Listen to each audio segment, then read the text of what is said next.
They even told us like, we are going to give you guns and you're gonna fight for Ukraine. I said, hi, we gonna fight for Ukraine? We are not Ukrainian. We are black. So how can we fight? How can we fight for Ukraine?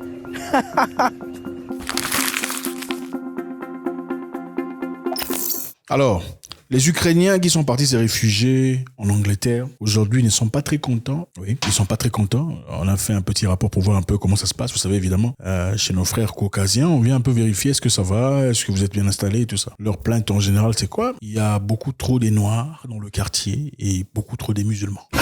We were quite shocked at how difficult she found different cultures. She felt there were just too many Muslims. Too many Muslims, too many people with different skin colours, and then to just have her complain about the demographic of the school and going, well, he can't be safe there. There's not enough white kids, essentially. The majority of my neighbours are Muslims. A lot of them are Kashmiris or Pakistanis, Indians. Lots of people here would feel very offended that you feel just because it's a mixed area, it's not safe. I saw statistics on the police website, police, and so I saw statistics of criminals instead of it. And also I read in the internet in English when I began that this is the area from terrorism.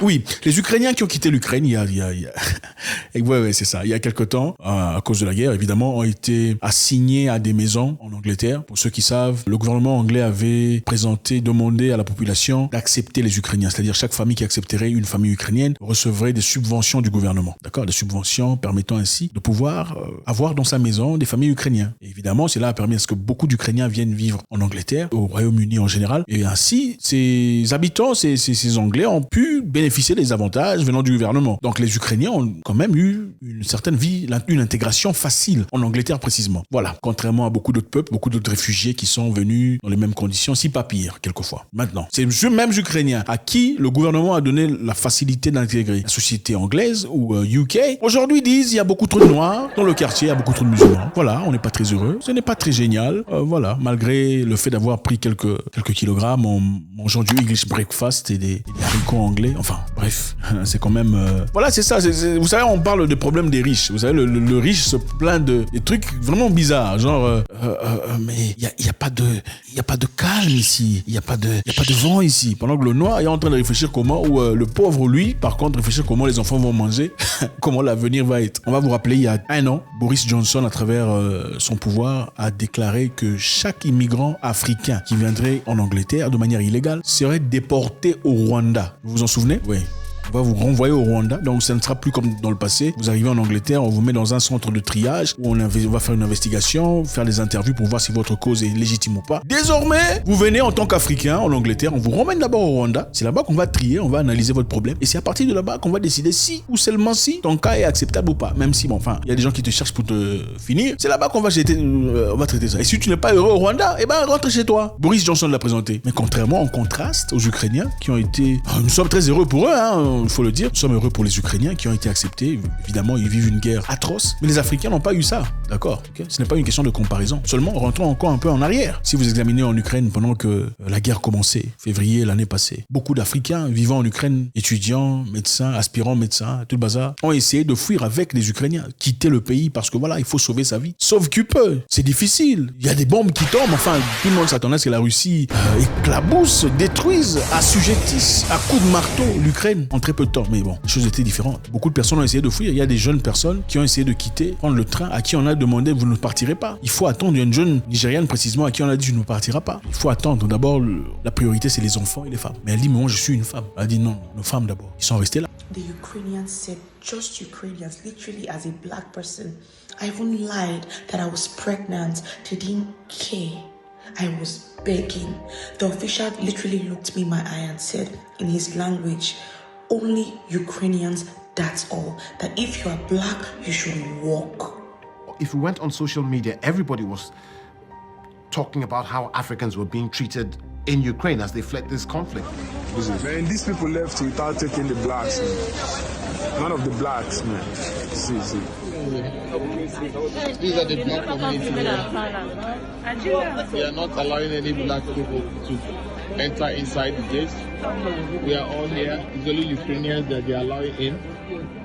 Even the ones with kids, they're not allowing them.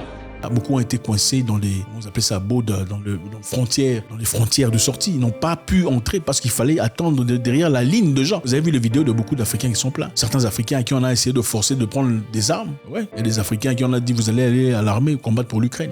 They even told us like, we are going to give you guns and you're going to fight for Ukraine. I said, hi. We're going to fight for Ukraine. We are not Ukrainian. We are black.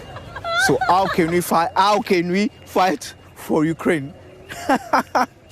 Les Anglais n'ont pas subi les mêmes situations. Les Européens qui étaient en Ukraine pendant le temps précis, qui voulaient sortir de l'Ukraine, on leur a pas demandé de prendre des armes. Mais certains Africains, on leur a dit il faut aller. Non mais c'est quand même bizarre. Imaginez un peu Poutine avec ses militaires. Les militaires de Poutine entrent en Ukraine. Et puis arrivé en Ukraine, ils voient de l'armée, des militaires noirs. On avait fait bloqué par les Ukrainiens à qui on a forcé de prendre des fusils. Ils se diraient certainement mon cher, je pense qu'on vient de faire une erreur. On va tourner à...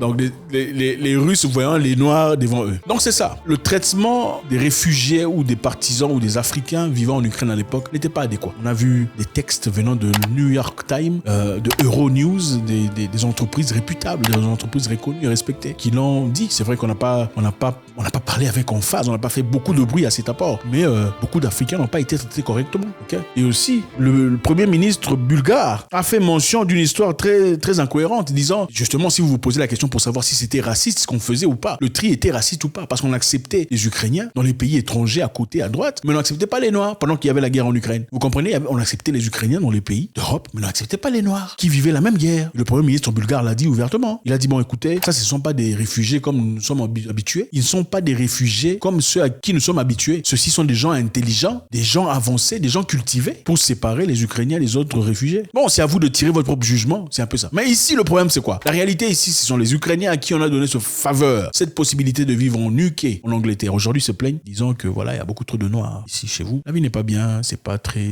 génial du tout. Il y a beaucoup trop de mosquées et tout ça. Qu'est-ce que vous en pensez? Est-ce de l'ingratitude? Je ne sais pas. Mélangé au racisme, en tout cas pas des Ukrainiens, peut-être des Anglais, je ne sais pas. Il faut rappeler ici qu'il y a plus d'1 million d'Ukrainiens qui ont immigré dans beaucoup de pays européens. Il y a plus de 100 000 Ukrainiens en Italie, plus de 100 000 en Angleterre, plus de 100 000 dans beaucoup de pays, plus d'1 million en Russie qui sont partis. Mais ces mêmes nombres ne sont pas acceptables quand il s'agit d'autres populations. Et encore une fois, je suis heureux pour les Ukrainiens qui subissent une peine qu'ils n'ont pas méritée. Mais ici, on parle de l'hypocrisie occidentale et ainsi aussi de cette ingratitude évidente, disant que bon, il y a trop de Noirs ici. Nous sommes en difficulté, on a fui. Et aussi, ils ont fui comme nous, mais bon, il y en a de trop ici quand même. C'est pas agréable. Bon, ici, il faut comprendre qu'il faut rajouter un truc très important, c'est que les gens de couleur sont difficilement acceptés. En fait, ils sont acceptés nulle part au monde. Vous allez en Inde, vous savez que parmi les Indiens, il y a aussi des Indiens qui sont de teint clair et des Indiens qui sont sombres. Ceux qui sont sombres de teint font partie de la crasse de la société. Okay? Un Indien clair n'épouse jamais un Indien sombre. Vous savez ça? Il y a un truc de caste chez eux. Vous allez au Liban, vous savez comment on traite les gens de chez nous. Vous allez dans l'Arabie Saoudite, vous savez comment on balance les gens par-dessus bord. Au fait, vous allez aux États-Unis d'Amérique, là où il y a aussi des gens qui nous ressemblent, ils sont toujours sujets aux arrestations policières, aux discriminations, tout ça là. Donc voilà, c'est compliqué. Nulle part on nous... En fait, quelqu'un disait, quand un homme noir est en train de courir, on dit quoi? Il a probablement volé quelque chose. Il est en train de fouiller. C'est un voleur. Mais quand c'est un blanc, qu'est-ce qu'on dit? Il fait du jogging. Même si c'est à 3h du matin. C'est un blanc. Certainement, il n'a rien fait de... Moi-même, j'ai été sujet, je me souviens, une fois dans le train, en train de me déplacer, assis dans le business, comment vous appelez ça? Business class. C'était dans un pays anglophone. Business class du train. Le monsieur qui fait le contrôle, il est venu, il y avait des blancs assis devant. Il est venu nous contrôler. Il a laissé les blancs. Il est venu nous contrôler, nous d'abord. Mon ami Philippe a refusé de montrer la carte. Il a dit, avant que tu me demandes ma carte, va d'abord demander à ces gens là-bas derrière. Pas à moi. Pourquoi tu peux traverser tout le monde ici? C'est moi que tu aimes. Non. Demande d'abord à tout le monde avant que tu me demandes à moi. Moi, j'ai été prêt à sortir parce que j'étais nouveau. Tu vois, quand tu es nouveau, tu viens à peine d'arriver dans un pays étranger, tu as encore les yeux bleus, tu as peur, tu veux pas faire des dégâts. Lui, comme c'était un ancien, il me dit non, on va pas montrer. Le monsieur a commencé à regarder tout le monde. Tous les gens là-bas devant n'avaient pas de billets. Tous les gens qui ne nous ressemblaient pas, nous étions les seuls dans le business class du train qui avaient le vrai billet. C'est ça la réalité dans laquelle on vit. Ici, encore une fois, nos amis ukrainiens, en tout cas, qui traversent un moment difficile évidemment, arrivés en Angleterre, se plaignent disant, voilà, elle est noire, trop de noirs ici. Et ce n'est pas agréable. Au revoir.